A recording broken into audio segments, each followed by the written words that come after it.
কত গরিব একটা ভালো খেজুর পায় না, রোজার মাস ভালো একটু শরবত খেতে পারে না, কত কষ্টে জীবন কাটায়, এরপরও আমার মাওলারে ভুলে না।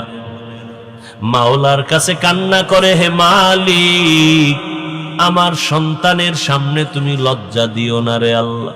ভালো করে বুঝেন, ওই আল্লাহর বান্দা নিজেও রোজাদার, স্ত্রীও রোজাদার, গরিব মানুষ বাচ্চাগুলো রোজা রাখলো।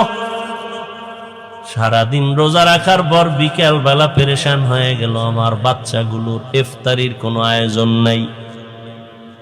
আমি আর আমার স্ত্রী একটু পানি দিয়া, আর খেজুর পেলে পেলাম না, পারলে পানি দিয়ে আমি ইফতার করব। বাচ্চাদের কিছু না দিলে তো লজ্জায় আমি মুখ দেখাইতে পারবো না। আল্লাহর বান্দা বড় অন্তরে কষ্ট নিয়া চিন্তা করে করে এবার বের হয়ে গেল। বাড়ির পাশে একটু দূরে একটা মুসলমানের বাড়ি, কিছু সাহায্য নিয়ে আসবে, ধার হলো নিয়ে আসবে ইফতারির লেগে। গরিব আল্লাহর বান্দা মুসলমানের বাড়ি চলে গেল। মুসলমানের বাড়ি যাইয়া বলে, ভাই আমি গরিব, আমার ঘরে সব আজ রোজাদার, বাচ্চারাও রোজাদার, ইফতারির কোনো আয়োজন নাই, টাকাও নাই, আপনি আমারে কিছু অল্প টাকা ধার দিবেন নি, আমি আবার আস্তে আস্তে দিয়ে দিব ইফতারির জন্য। মুসলমান অহংকারী বলে, তোর গরিবের টাকা দিলে আর পাবো না, যাও, দেওয়া যাবে না। আল্লাহর বান্দা বিমুখ হইয়া চোখের পানি ছেড়ে কাঁদতেছে। রাস্তা দিয়া হাঁটে, আমি কেমনে বাচ্চার সামনে দাঁড়াবো, চোখের পানি পড়তেছে। হঠাৎ করে দেখা যায় অপর দিক থেকে একটা লোক, ভদ্রলোক আসতেছে, কান্না দেখে বলে, দাঁড়াও, তুমি কাঁদো কেন? কয়, আমার মনের জ্বালায় কাঁদি। বলে, একটু বলো।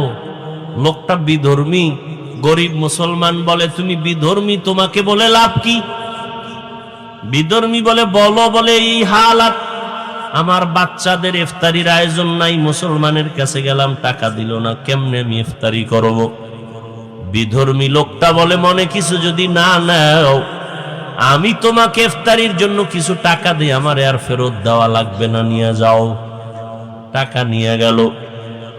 এবার ইফতারির আয়োজন করে। ইফতারি সামনে, দোয়া কবুলের সময়, বুঝেননি? ইফতারি সামনে নিয়ে দোয়া কবুল করতে দেরি, খোদার কসম কবুল হতে দেরি নেই। আপনারা কি করেন? বাজার বাজার গল্প গুজব, মোনাজাতের ভিতরে দিয়া এক ফাঁক দিয়া কয়, মোনাজাত ধইরাও কয়, এই শরবত কম ডাল, ঠিক নি? আহ